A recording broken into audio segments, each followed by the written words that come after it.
안녕하세요. 저는 서울 합정동에 살고 있는 30대 중반의 여성으로 사랑하는 남편과 결혼해 현재는 단란한 가정을 꾸리며 잘 살고 있습니다.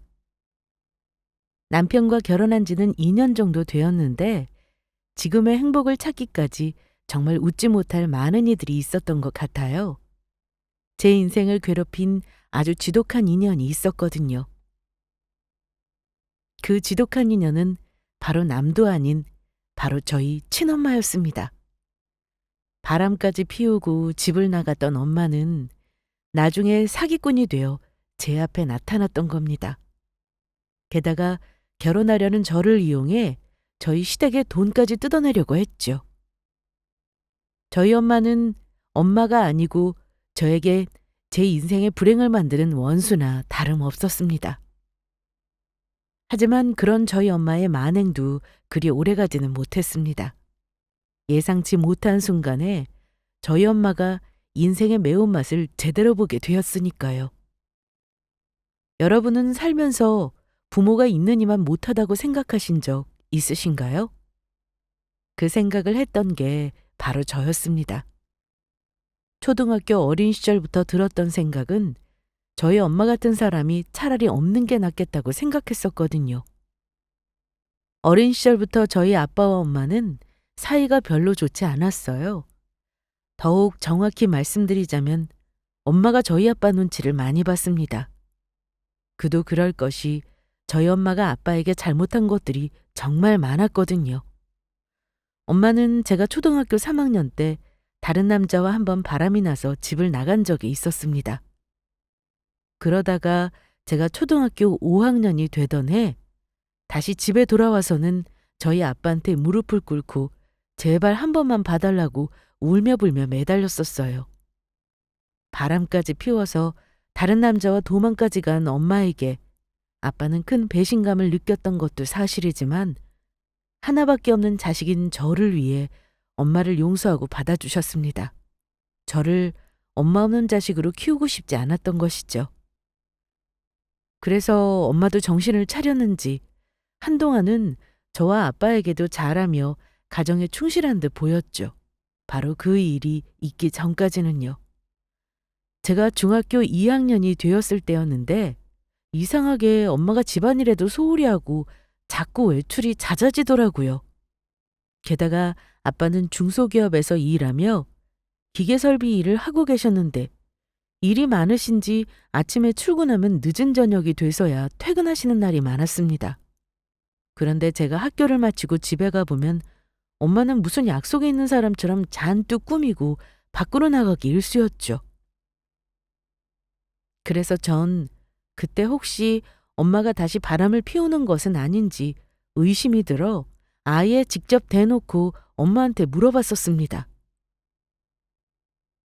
엄마, 또 아빠 몰래 바람 피우는 거 아니지? 뭐? 얘는 내가 왜 그런 짓을 하니? 앞으로 그러지 않기로 네 아빠랑 약속까지 했는데 어린 게 못하는 소리가 없네. 참. 엄마 이번에 또 바람 피워서 아빠 속상하게만 해봐. 그러면 나도 이번엔 정말 가만히 안 있을 거니까. 평생 엄마 얼굴 보지 않고 살 거라고. 알았다, 알겠어. 엄마도 이제 정신 차려서 그런 짓 안 해. 그러니까 너는 괜한 걱정하지 말고 공부나 잘해. 알겠지? 하지만 전 엄마 말을 믿을 수가 없었어요.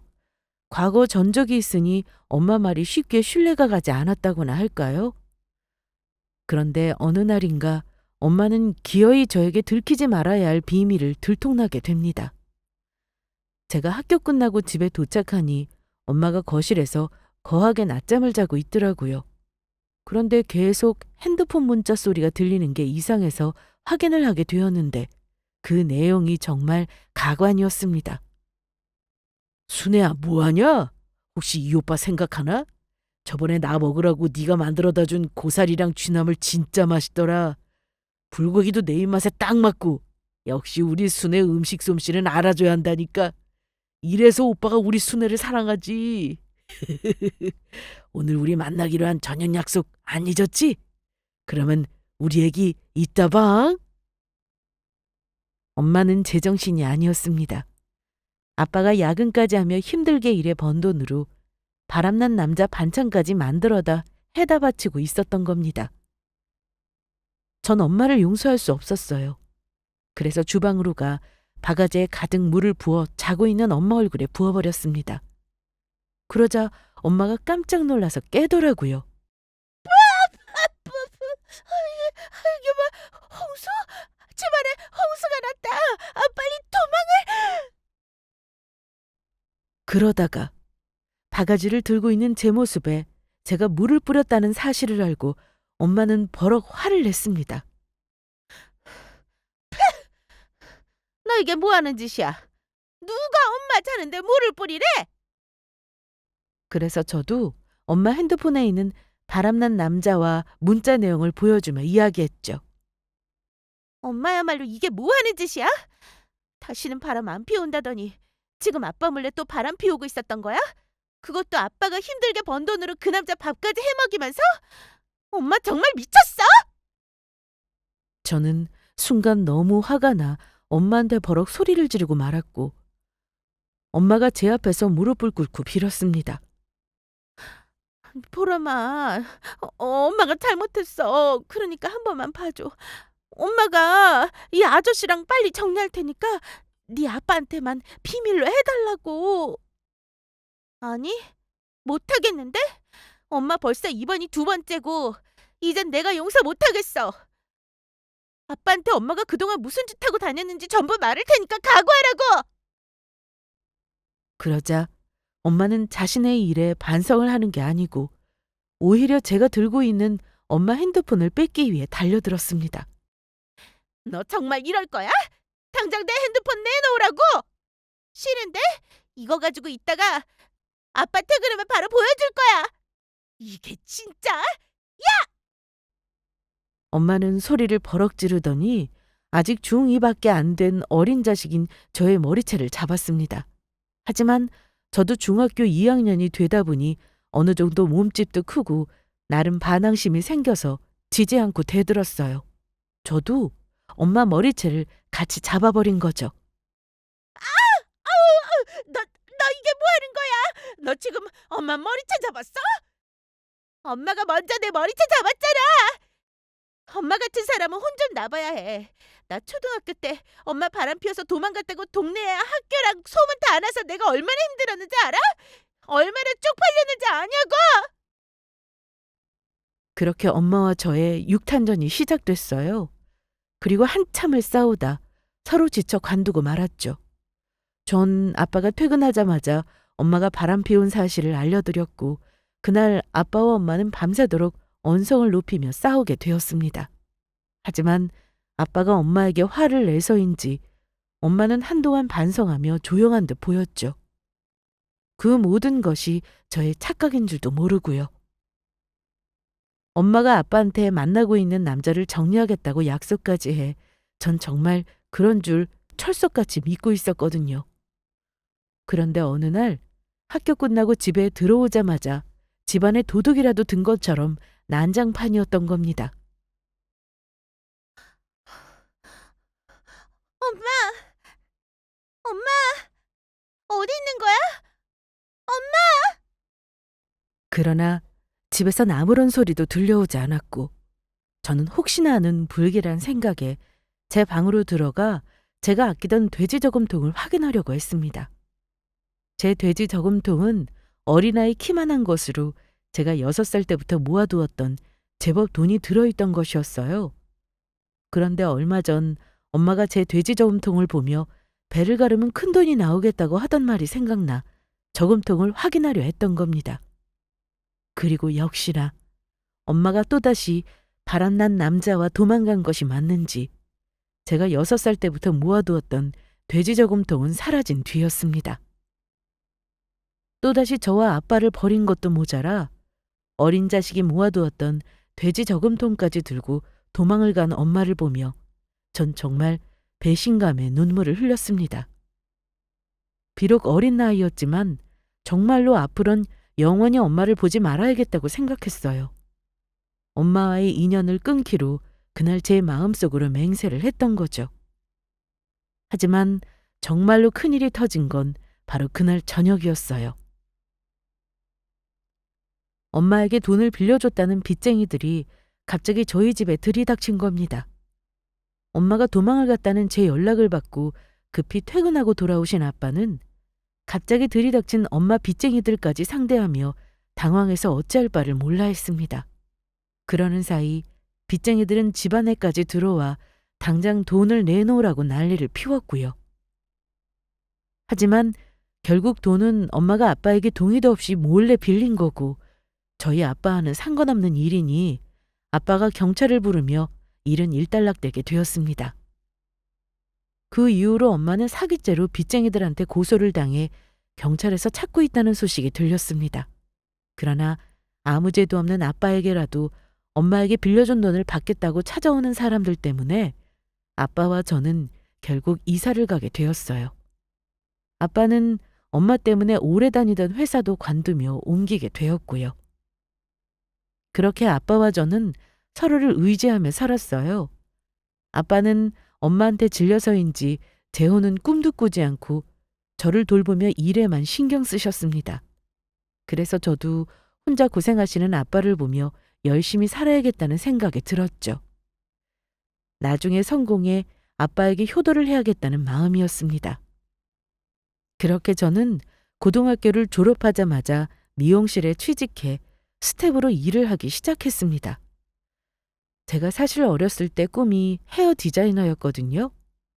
헤어 디자이너 일은 비록 몸은 많이 고단하고 힘들지만 실력만 있으면 얼마든지 성공해서 잘 살 수 있는 일이라 택한 것도 있었습니다. 그래서 전 30살의 젊은 나이 미용실 원장이 되어 빠르게 자리를 잡으며 나름 성공할 수 있었습니다. 강남까지는 아니더라도 정확히 위치는 말씀드릴 수 없지만 제법 괜찮은 서울 지역에 미용실을 차려 운영하게 되었고요. 물론 가게를 차리느라 대출금을 조금 끼긴 했지만요. 그리고 그곳에서 저희 남편도 만나게 되었습니다. 남편은 처음에는 저희 손님으로 왔었는데 제 일하는 모습에 반해 저에게 먼저 말을 걸어왔었어요. 제가 아직 젊다 보니 미용실 원장인지 몰랐다고 해요. 그냥 저희 미용실에서 일하는 헤어 디자이너라고 생각했다고 합니다. 남편은 대기업에 다니는 성실한 사람이었는데 2년 정도 교제를 하다 남편이 먼저 저에게 청혼을 해오더라고요. 그래서 저도 남편 같은 사람이라면 평생 함께 행복하게 살 것 같다는 생각에 청혼을 받아주게 되었습니다. 그래서 처음으로 남편과 함께 시부모님께 인사를 드리러 가게 되었는데 제가 고졸 출신이란 사실이 아무래도 현실적으로 남편과 학벌에서 차이가 나서 걱정을 했었거든요. 그런데 시부모님은 제 걱정과는 다르게 저를 아주 마음에 들어 하셨습니다. 어린 나이 미용실 원장까지 할 정도면 정말 열심히 산 것 같다면서 저희 집 사정을 남편에게 들어 알고 계셨는데도 홀로 저를 키우신 저희 아빠까지 같이 훌륭하다며 칭찬해 주셨어요.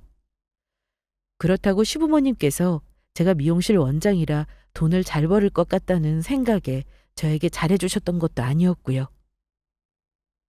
제가 나중에 엄청난 사실을 알게 되었거든요. 시어머니께서 제가 예쁘다며 밥을 사주시겠다고 제가 쉬는 날을 이용해 고급 한정식 집을 데리고 가셨는데 그곳에서 정말 뜻밖의 사실을 알게 된 것입니다.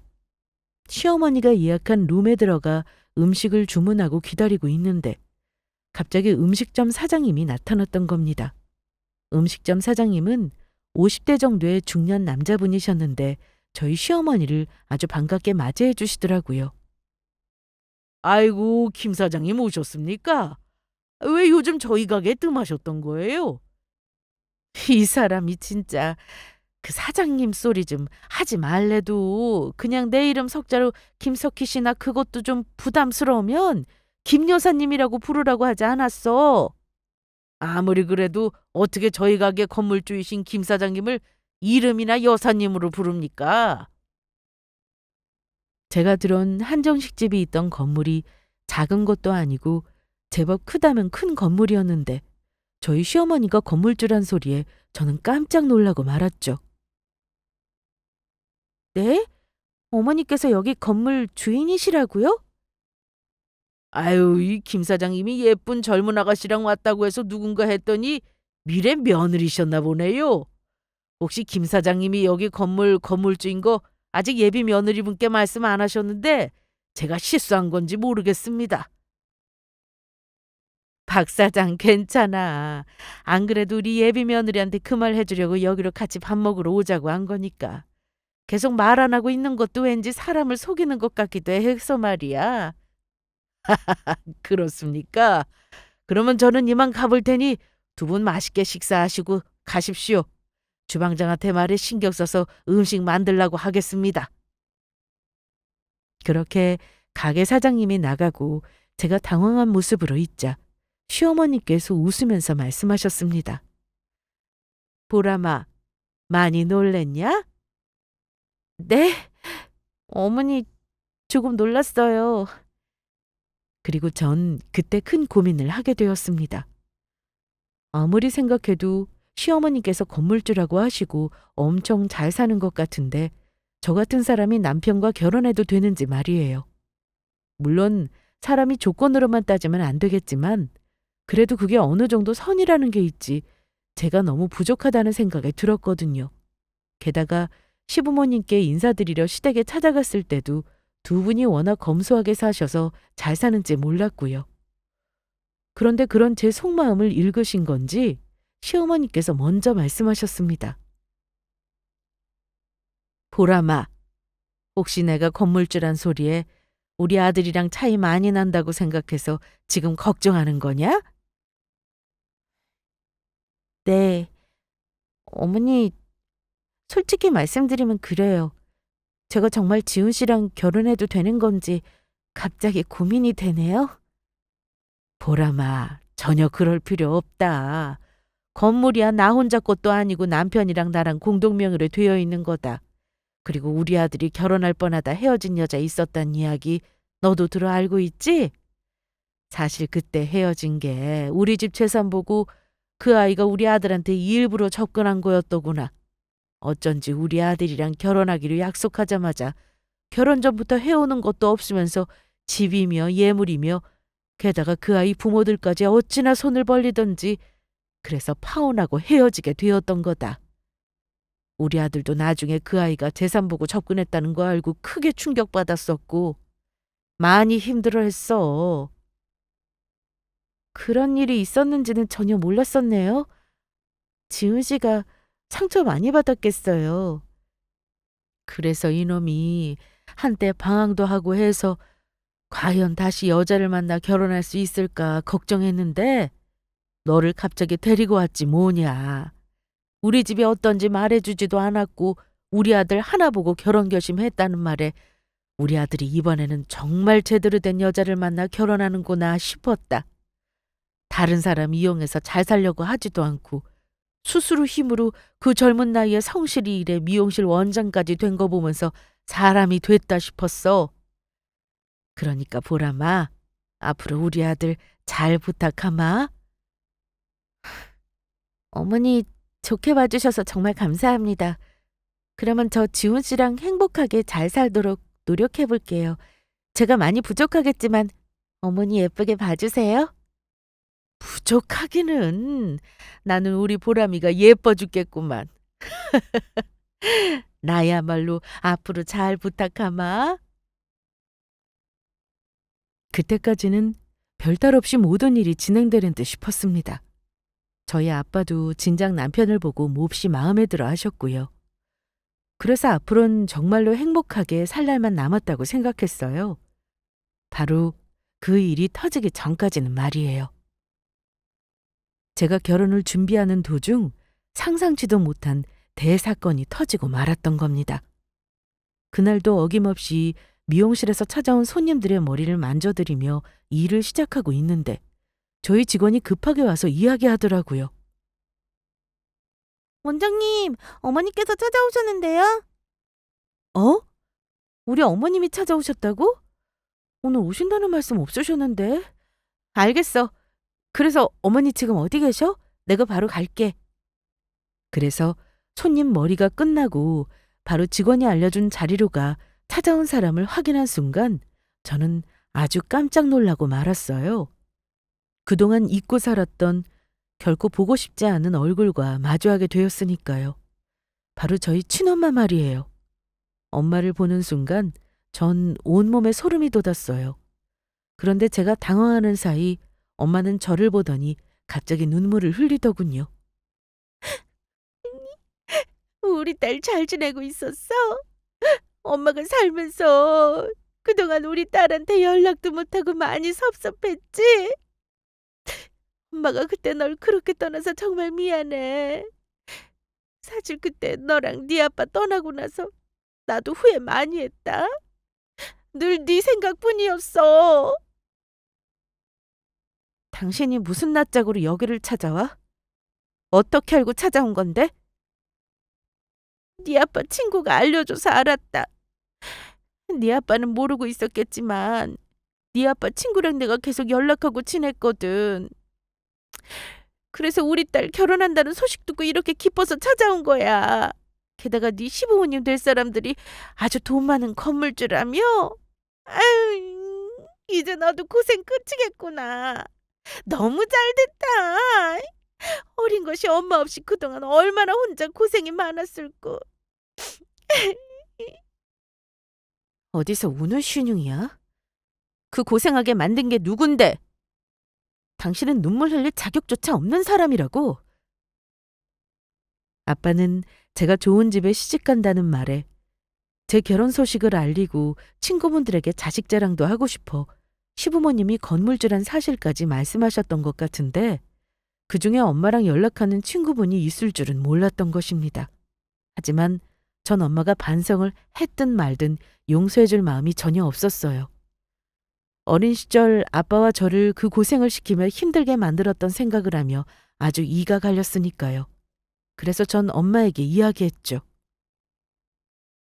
당신이란 사람, 나랑 아빠 버리고 그 바람난 놈이랑 도망갔을 때 이미 인연 끝난 거야. 난 당신 같은 사람 엄마라고 생각하지도 않으니까 내가게서 나가. 그러자 엄마는 무릎까지 꿇고 후느껴 울며 저에게 빌기 시작했습니다. 보람아, 엄마가 잘못했다. 그러니까 제발 한 번만 봐줘. 앞으로 네 엄마로만 살 테니까 제발 용서하고 받아주면 안 되겠니? 안 되겠는데 직원들 불러서 쫓아내기 전에 어서 나가라고! 그러자 엄마는 제가 용서해 줄 때까지 움직이지 않겠다며 버티려 했고 결국 남자 직원들에게 붙잡혀 쫓겨나게 되었습니다. 그러자 그 쫓겨나는 와중에도 저를 돌아보며 울더라고요. 보람아, 제발 엄마가 잘못했다. 보람아. 엄마가 떠나고 마음이 복잡했지만 엄마가 저와 아빠에게 했던 일들은 쉽게 용서할 일이 아니었어요. 그리고 이미 제가 사람을 많이 상대하는 헤어 디자이너로 오래 일하면서 느낀 것은 사람은 쉽게 변하지 않는다는 것이었거든요. 그래서 엄마에게 2번이나 뒤통수를 맞은 저로선 엄마가 저에게 사과했던 말들도 전부 거짓일 거라 생각하고 믿지 않았습니다. 그리고 제 생각이 맞았단 사실을 얼마 가지 않아 알게 되었죠. 손님이 뜸한 시간을 이용해 점심을 먹으러 제가 가던 단골 스파게티 집을 가게 되었거든요. 그런데 제가 밥을 먹고 있는데 등 뒤에서 얼마 전 들었던 익숙한 음성이 들려오더라고요.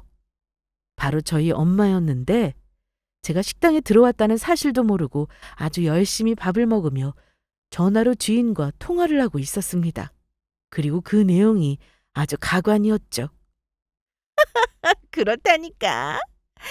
그게 피는 못 썩인다고 지가 나 닮아서 남자 꼬시는 재주가 있는 건지 아주 괜찮은 남자 하나를 물어서 결혼을 한다지 뭐야.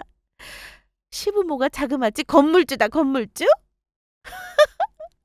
아이 서울에 빌딩 하나 갖는 게 어디 쉬운 일이야? 아무리 작은 건물이라도 그게 얼만데. 그래서 내가 이참에 우리 딸년 이용해서 돈 좀 뜯어내려고. 아무리 그래도 내가 우리 딸 낳아준 친엄마인데 며느리로 주는 값은 받아야 할 거 아니야. 이참에 제대로 뜯어내서 아주 한몫 제대로 챙겨야지. 그 돈으로 가게 차려서 나도 노후는 편하게 좀 살려고. 건물주 사돈 뒀으니 나보고 한턱 쏘라고? 내가 쏘라고 하면은 못 쏠 줄 알고? 이번에 돈만 받아봐. 내가 툭 풀러서 소고기 안심으로 사줄 테니까 기대하고 있어. 그 소리를 듣자마자 전 식당을 바로 나왔어요. 엄마가 갑자기 저를 찾아온 이유가 분명 있을 거라고 생각했지만 저도 아니고 저희 시부모님에게 돈을 뜯어내기 위해서라는 사실에 아주 심장이 벌렁벌렁 했거든요. 저희 엄마가 정말 별로인 인간이란 사실은 알고 있었지만 그 정도로 최악인 인간이었을 줄은 몰랐던 겁니다. 해준 것도 없으면서 저를 빌미로 저희 시부모님께 돈을 뜯어낼 생각까지 하고 있었으니까요. 세월이 흐르면서 저희 엄마는 더욱 최악의 인간으로 변한 것 같았습니다. 그래서 전 생각을 정리할 시간이 필요했어요. 그리고 결심한 게 다시 한번 저희 엄마가 절 찾아오면 그때는 제대로 따끔한 매운맛을 보여줘야겠다는 생각이었죠. 남편도 그때 제 이야기를 듣고는 같이 가슴 아파해주며 저를 위로해 주었고요. 그리고 얼마 지나지 않아 저의 예상대로 엄마가 찾아왔습니다. 그리곤 본색을 숨긴 채 또다시 본인의 잘못을 반성하며 불쌍한 척 연기를 하더라고요. 우리 딸 그동안 잘 지냈어? 아무리 생각해도 엄마가 우리 딸한테 잘못한 게 많은 것 같아서 제대로 잠을 잘 수가 있어야지. 그래서 엄마가 오늘도 우리 딸한테 사과하러 왔다? 사과는 무슨 사과? 그 사과 당신 집에서나 깎아먹어. 당신 지금 우리 시부모님 건물주인 거 보고 돈 뜯어내려고 나 찾아온 거 모를 줄 알아? 이미 당신 속셈 전부 들통났다고. 너 그 사실을 어떻게... 저번에 식당 갔다가 당신이 밥 먹으면서 친구랑 전화통화하면서 했던 얘기 전부 들었다고. 그래놓고 어딜 찾아와서 착한 엄마 흉내를 내고 있어? 더럽게. 더러워? 그래. 내가 착한 척 연기 좀 했다. 네 시부모 될 사람들이 돈 많은 건물주라며. 그러니 나도 네 엄마로서 키워준 값은 받아야 할 거 아니야? 내가 무슨 물건인 줄 알아? 그리고 당신이 언제 날 키워줬다고 그래? 내가 중학교 때 집 나갔던 사람이 누군데? 나도 많이는 안 바란다. 딱 5장이면 된다. 5장? 5천만 원 주면 먹고 떨어질래? 이게 지금 장난해?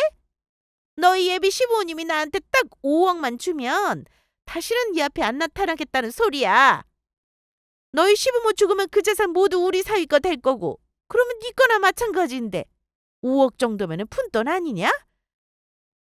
5억이 정말 푼돈이면 당신이 직접 벌어보든지. 그거 내 건물도 아니고 우리 시부모님 건물이고 나 그런 거 바라지도 않아. 남자친구랑도 시부모님 도움 없이 우리 힘으로 살기로 했고. 그러니까 당신한테는 5천만 원짜리 한 장 줄 생각이 없으니까 그런 헛소리 하려거든. 내 가게에서 나가. 못 나가. 돈 준다고 할 때까지 절대 안 나간다고. 그러더니 엄마는 손님들이 쉬는 테이블이랑 소파가 있는 곳으로 가더니 소파 위에 대자로 눕더라고요. 어디 네 맘대로 해봐라. 난 여기서 네가 나한테 시부모님한테 5억 받아서 준다고 할 때까지 평생 눌러붙어 살 생각이니까. 소파도 푹신하고 아주 좋네. 잠도 아주 잘 오겠어. 그러셔. 알겠어. 그러면 나도 내 마음대로 하지 뭐. 저는 일단 엄마가 있는 자리를 벗어났습니다. 그리고 경찰에 바로 엄마를 스토킹과 영업방해로 신고를 했죠. 사실 엄마가 다시 찾아오면 전 바로 경찰에 신고할 생각으로 벼르고 있었거든요. 그래서 엄마는 얼마 지나지 않아 경찰차가 오는 것을 보고 깜짝 놀라 일어나더라고요. 뭐야? 저거 경찰차잖아. 지금 누가 경찰차 부른 거야? 내가 불렀다. 당신이 내 가게 죽치고 앉아서 나 스토킹하고 협박하면서 영업방해하고 있어서 내가 잡아가라고 신고했어. 뭐 이런 그지 같은 경우가 다 있어. 어서 튀어야지 안 되겠네. 피상구. 엄마는 제가 잡을 새도 없이 바로 경찰들을 피해 미용실 뒷문을 찾아 도망가 버렸습니다. 하지만 전 그래도 엄마를 경찰에 신고했어요. 그러고 나서 알게 된 사실인데 저희 엄마가 사기죄로 수배가 떨어진 상황이더라고요. 어차피 아빠와 엄마는 오래전 이혼을 한 상태였고 저는 아빠와 살고 있어서 전혀 몰랐던 사실이죠. 그래서인지 저희 엄마가 저한테 주고 간 본인 연락처가 있어 따지려고 연락을 하니 아무리 전화를 해도 전화를 받지 않더라고요. 그래서 저는 저희 엄마를 경찰서에 신고한 상태니 절대로 다시는 찾아오지 말라고 문자로 경고를 했죠. 그랬더니 오히려 저에게 저희 시부모님한테 말해서 돈을 마련해 주지 않으면 시부모님을 직접 찾아가겠다고 협박하더라고요. 그래도 저는 그때 혹시 모를 일을 대비해 이 사실을 시부모님께 찾아가 남편과 미리 말씀드리게 되었습니다. 저희 엄마가 시부모님을 찾아가 돈을 내놓으라 협박하며 괴롭힐 수도 있는 일이니까요. 그래서 제가 죄송스러운 마음에 사정을 말하니 시부모님 오히려 그런 저를 위로해 주시더라고요. 어머님, 아버님, 정말 죄송합니다. 저희 엄마 일로 두 분까지 신경 쓰게 해드렸어요. 아니다. 부모를 자식이 선택하고 태어날 수도 없는 거고 한쪽에서 끊는다고 쉽게 끊어질 수도 있는 것도 아니니 보람이 너야말로 정말 마음고생 심했겠구나. 만약 네 엄마가 우리 찾아오거든 네 시아버지랑 알아서 잘 해결할 테니 아무 걱정하지 말거라. 그래 보람아. 만약 찾아오면 경찰에 확 신고해버리지 뭐. 너희 두 사람은 그냥 결혼 준비만 잘하면 된다. 그래서 전 준비해왔던 저희 엄마 사진을 꺼냈습니다. 혹시 모를 일에 대비해 미용실은 항상 CCTV를 설치해 켜놓고 지내고 있었거든요. 그래서 거기에 찍힌 엄마 사진을 시부모님께 보여드리게 되었죠. 혹시 저희 엄마가 찾아오면 피하시라고요. 그런데 시어머니께서 저희 엄마 사진을 보시더니 아주 깜짝 놀라는 것이었습니다. 잠깐! 지금 이 여자가 보람이 너 괴롭히던 친엄마라는 소리냐? 네, 어머니. 그런데 왜 그러세요? 원수는 외나무 다리에서 만난다고. 이거 아주 잘 됐네. 보람아, 네 엄마 지금 어디 있냐? 이 여자 내가 당장 만나서 혼내줘야겠다. 그리고 전 제가 알지 못했던 엄마에 대한 사실을 또 하나 알게 되었습니다. 알고 보니 저희 엄마가 시어머니께 바로 1년 전 사기를 쳤던 것입니다. 아는 지인들끼리 계모임을 하게 되었는데 같이 계모임을 하기로 한 시어머니 친구 한 분이 저희 엄마를 돈 많은 사업가라며 데리고 왔었다고 합니다. 게다가 나름 사는 분들이 모여서 시작한 계모임인지라 한 번 낼 때 금액이 제법 컸었나 보더라고요. 그런데 저희 엄마가 사업상 돈 쓸 데가 있다고 계모임 회원들에게 통사정을 해 엄마 순번을 거의 앞에 해줬었는데 글쎄 돈을 받자마자 날랐다는 이야기였죠. 알고 보니 저희 엄마를 데리고 왔던 시어머니 친구분도 저희 엄마한테 당했던 거였고요. 저희 엄마는 신분도 전부 가짜에 사업가도 뭣도 아니었던 거죠. 여러 사람들에게 비슷한 수법으로 사기를 치고 다녔던 사기꾼이었던 것입니다. 이미 시어머니와 친구분들이 저희 엄마를 사기죄로 경찰에 신고한 상태라고 했고요. 그래서 저는 이번이 기회란 생각이 들었습니다. 아무리 봐도 저희 엄마가 쉽게 포기할 사람도 아니고 시어머니 돈까지 가지고 도망갔다고 하니 이참에 자신이 잘못한 일들에 대해 제대로 응징하며 벌을 받게 할 생각이었어요. 그래서 저는 떠오른 생각도 있고 어머니께 말씀드렸죠. 어머니, 이참에 저희 엄마 잡아서 제대로 혼내주는 게 어떠세요? 제대로 혼내줘? 무슨 방법이라도 있는 거냐? 제 계획은 그랬습니다. 어차피 지금 상황으로 봐 저희 엄마는 어떻게든 저희 시부모님에게 돈을 뜯어내려고 할 테니 저희 엄마를 시부모님한테 소개시켜주는 척 상견례장으로 부를 생각이었습니다. 그리고 그곳에서 저희 시어머니며 시어머니 친구분들이며 저희 엄마한테 갯돈을 뜯겼던 분들을 전부 만나게 해줄 작정이었어요. 엄마가 사기친 사람들에게 직접 혼 좀 나보라고요. 그래서 전 엄마 전화로 문자를 남겼습니다. 저희 시부모님이 엄마에게 긴히 할 이야기가 있다며 저의 상견례 날 만나고 싶어 하셨어요.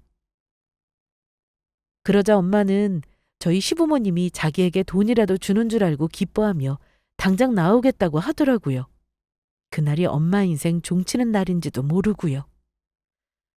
상견례 한다고 엄마에게 알려준 장소는 시어머니께서 절 데리고 가주셨던 시부모님 건물 안에 있던 한정식 집이었습니다.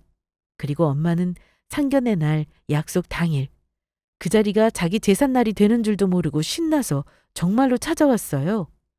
엄마는 상견례 장소로 들어오자마자 저희 아빠한테 미안한 감정도 없는지 뻔뻔하게 인사를 했습니다. 당신 오랜만이야. 그동안 잘 지냈어? 아니, 누구 덕분에 고생 좀 해서 처음에는 별로 못 지냈지. 내가 무슨 말 하는지 알지? 엄마는 중학교 때 집을 나가면서 자신이 사람들에게 빚을 지고 도망가 아빠가 고생했을 거란 생각을 그제야 했던 건지 멋쩍어 하더라고요. 이 양반은 왜 또 두 분 사돈 계신 데서 괜히 지난 이야기를 꺼내고 그래. 어차피 다 지난 과거일 뿐인데. 그러더니 엄마는 저와 결혼할 저희 남편은 안중에도 없는지 시부모님을 보며 자리에 앉자 바로 본인이 하고 싶은 말부터 꺼내더라고요. 안녕하세요. 여기 두 양반이 우리 딸 예비 시부모님들인가 보네. 그래서 두 분 사돈께서 저를 보자고 한 이유가 뭡니까? 우리 딸한테 제 이야기 들어서 만나자고 했던 거 맞죠? 제가 말했던 돈 주려고. 역시 있는 사람들은 통이 크다니까. 저 긴 말하지 않겠습니다. 제가 비록 짧게 같이 살긴 했지만 우리 딸 키우느라고 고생을 좀 했거든요. 그래서 그쪽들에게 우리 딸 주면서 제가 낳아준 값을 받아야겠습니다. 그런데 내가 우리 딸 키우다 중간에 집을 나가기도 했고 나도 양심은 있는 사람이라 많이는 안 바라고 딱 큰 거 5장. 5억이면 될 것 같네요. 사실 10억 부르려고 했던 거 내가 인심 써서 절반으로 깎아준 거니까 고마운 줄이나 아세요. 우리 딸 며느리로 주는 값으로 당연히 그 정도 값은 해줘야 하는 게 맞는 겁니다. 그리고 아무리 내가 애 아빠랑 이혼은 했어도 뻔히 생모인 내가 살아있다는 거 알면서 어떻게 나한테 연락도 안 하고 우리 귀한 딸을 꽁으로 데려가려고 해. 어차피 그쪽들도 우리 딸이 미용실 원장이고 앞으로 돈 많이 벌어올 거라 생각해서 그쪽들 아들이랑 결혼도 허락해 준 거 아니에요? 우리 딸이 앞으로 결혼해서 벌어올 돈에 비하면 그까지 5억 그거 돈도 아니지. 말 같지도 않은 말에 저는 어이가 없었습니다. 부모로서 자식에게 해준 건 상처 주는 것밖에 없었으면서 이건 뭐 저희 시부모님한테 보따리 맡겨놓은 거 마냥 돈을 내놓으라고 하고 있었으니까요. 하지만 저희 엄마 말에 화난 것은 저뿐만이 아니었습니다. 저희 엄마 말에 참지 못하고 아빠가 당신 앞에 있는 물컵을 들어 엄마 얼굴에 뿌렸으니까요. 정신 나간 나편네. 5억은 무슨 5억? 이거나 먹어라. 당신 이게 무슨 짓이야? 이 여편 내가 미쳐도 곱게 미칠 것이지. 지금 감히 어딜 찾아와서 돈을 내놓으라 마라 헛소리야? 남자한테 미쳐서 자식 새끼 버리고 갈 때는 언제고 어딜 찾아와서 이제 지 딸까지 팔아서 돈을 뜯어내려고 해. 나라면 그동안 제대로 키워주지도 못하고 버리고 간 거 생각하면 미안해서라도 우리 보람이한테 찾아오기는커녕 부끄러워서 얼굴도 제대로 들지 못하고 다니겠다. 네가 그러고도 우리 딸 엄마야? 네가 사람이냐고? 사람이니까 사람 말을 하겠지. 나는 내가 부른 5억 못 주면 절대로 이 결혼 허락 못하니까 그렇게 아십시오. 당신이 허락 못한다고 우리 딸이 결혼 못할 것 같아? 우리끼리 알아서 결혼할 거야. 어딜? 누구 마음대로? 내가 허락 못하면 우리 딸 결혼 절대 못하는 거야. 두 분 사돈들, 제 말 똑똑히 들으십시오. 만약 내가 부른 그 5억 안 주면 내가 결혼식장에서 쫓아가서 우리 딸 결혼 못하게 제대로 난장판을 만들어버릴 테니까 그렇게 아쇼. 내가 한다면 하는 사람이야. 이거 왜 이래? 그러자 제 말을 가만히 듣고 있던 저희 시어머니께서 말씀하셨어요. 그런데 사부인은 제가 왜 만나자고 했는지 그 이유는 듣지도 않으시네요? 이유라니요?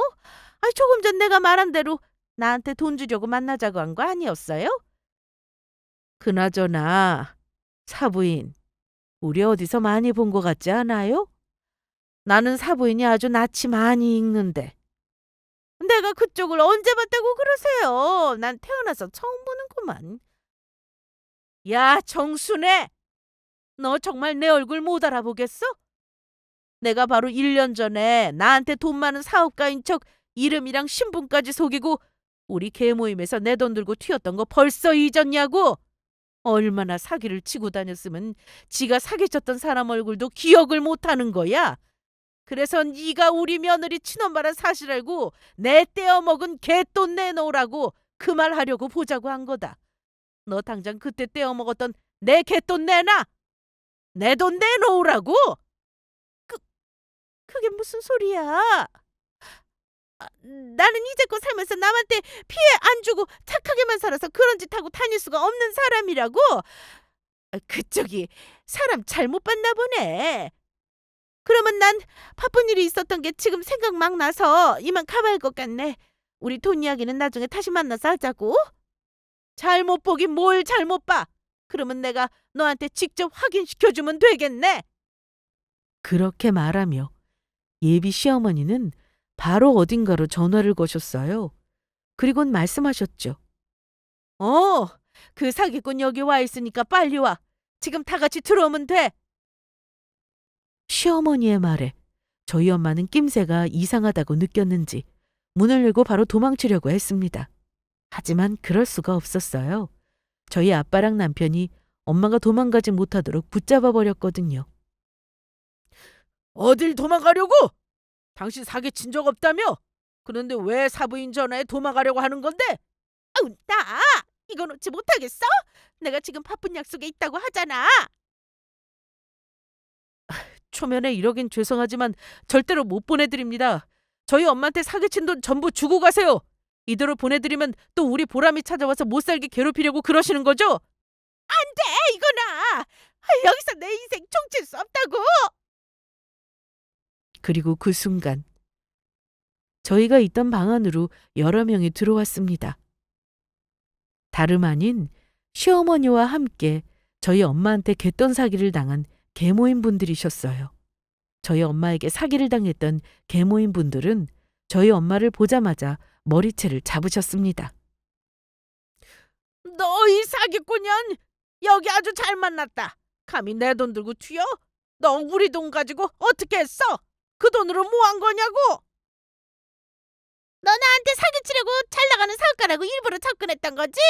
잘 나가는 사업가는 개뿔. 알아보니까 아주 잘 나가는 사기꾼이더만. 여기저기 잘도 사기치고 돌아다녔어. 네가 감히 누굴 건드린 건지 우리가 직접 보여주마. 이 겁대가리 없는 것. 저희 엄마는 본인이 사기친 시어머니 계모인 분들에게 아주 제대로 혼쭐이 났습니다. 게다가 나중엔 한 분이 바로 경찰에 신고까지 했더라고요. 자기들 갯돈 들고 튄 사기꾼 잡았다면서요. 그제야 저희 엄마는 지금 상황이 얼마나 심각한지 알았는지 저희 시어머니 앞에 무릎까지 꿇고 싹싹 빌기 시작했죠. 사부인, 제가 잘못했습니다. 그러니까 제발 한 번만 저 용서해 주세요. 저 이번에 잡혀 들어가면 언제 나올지도 모르고 감방이라면 아주 지긋지긋하다고요. 제가 하도 돈이 없고 힘들다 보니 딸내미가 부잣집에, 그것도 그냥 부자도 아니고 건물까지 가진 집에 시집간다고 하니까 잠시 눈이 돌아 그랬습니다. 사부인 마음 상하게 하려고 그랬던 거 아니라고요. 내가 미쳤어? 나랑 내 친구들 돈 사기친 것도 모자라 당신 딸이라는 이유로 우리 며느리 결혼까지 협박까지 하는 정신 나간 여편네를 용서해주게? 네가 한 지 그대로 돌려받는 거니까 이번에 감방 들어가면 너라는 인간이 지금까지 인생을 어찌 살았나 되돌아보면서 제대로 반성 좀 하라고. 태어나서 나는 지 새끼 결혼하는 거 빌미로 돈 뜯어내겠다고 협박까지 하는 정신 나간 너 같은 엄마는 처음 봤으니까. 그러자 엄마는 결국 저에게 매달렸습니다. 보람아, 내가 잘못했다. 내가 네가 찾아오라고 해도 다시는 안 찾아올 테니까 네 시어머니한테 말 좀 잘해서 나 좀 살려줘. 이보세요, 아줌마. 당신 말을 어떻게 믿고? 당신 예전에도 다시는 바람 피우지 않겠다고 우리 아빠랑 약속까지 해놓고 나 중학교 때 바람 피운 것도 모자라 사람들한테 사기쳐서 그 돈으로 바람난 남자랑 도망갔던 거 벌써 잊었어? 그것 때문에 아빠랑 나랑 당신 빚쟁이들 피해 다니느라 얼마나 고생했는데 그때 이미 당신이랑 나랑 모녀지간의 인연은 끝장난 거였다고. 그때부터 내 엄마는 죽고 이 세상에 없는 거나 마찬가지였으니까. 그러니까 아줌마, 앞으로 우리 각자 알아서 살자고요. 괜히 남의 인생 시비 걸어서 망치려고 하지 말고. 아, 아줌마? 나보고 아줌마라니. 아줌마라니. 아유. 저희 엄마는 결국 자신의 죄에 대한 죗값을 받게 되었습니다. 상견례 날 뒤늦게 도착한 경찰들에게 붙잡혀 경찰서로 가게 되었거든요. 그리고 여기저기 사기를 치고 다닌 것이 많았는지 자세히는 모르겠지만 저에게 찾아와 절 괴롭힌 일까지 여러 일로 가중처벌을 받아 오랜 시간 교도소에서 지내야 하는 것 같았습니다. 그래서 이번에 제대로 혼쭐이 나서 다시는 엄마가 저에게 찾아오는 일은 없을 것 같아요. 자식이라고 함부로 했다가 법이 얼마나 무서운지 제대로 알게 된 계기가 되었을 테니까요. 그 후 저는 남편과 무사히 결혼식을 올릴 수 있었고 현재는 행복한 신혼생활을 즐기며 행복하게 잘 살고 있습니다. 제가 결혼하는 날 아빠와 저는 얼마나 울었는지 몰라요. 그냥 아빠가 고생했던 것이 생각나고 또 그런 아빠와 함께 살며 지내왔던 행복했던 일과 또 가슴 아팠던 일들이며 이것저것 일들이 생각나며 괜스레 눈물이 나더라고요. 그래서 아빠를 위해서라도 정말 행복하게 잘 살아야겠다는 생각이 들었습니다. 그리고 제가 결혼하면서 달라진 점이 있다면 아빠 말고 저에게도 또 다른 부모님이 생겼다는 거예요. 바로 저희 시부모님이요. 저를 얼마나 딸처럼 예뻐해 주시는지 그저 감사할 따름입니다. 게다가 요즘은 시부모님과 저희 아빠가 친해지셔서 같이 함께 여행도 다니고 계십니다. 그래서 얼마가 될지 모르겠지만 저희 아빠도 시부모님도 사시는 동안 남편과 제가 효도하며 잘해드리려고 해요. 지금의 행복을 찾기까지 어려서부터 정말 힘든 일도 많았지만 꿋꿋이 버티며 최선을 다해 살다 보니 결국 이렇게 좋은 날도 오는 것 같습니다. 그러니 여러분들도 살면서 힘든 일도 또 슬픈 일도 많겠지만 희망을 잃지 말고 기운 내시면서 사셨으면 좋겠어요. 모두 진심으로 행복하길 바라겠습니다. 모두 끝까지 제 사연을 들어주셔서 감사합니다. 늘 행복하시고 건강하길 바랍니다.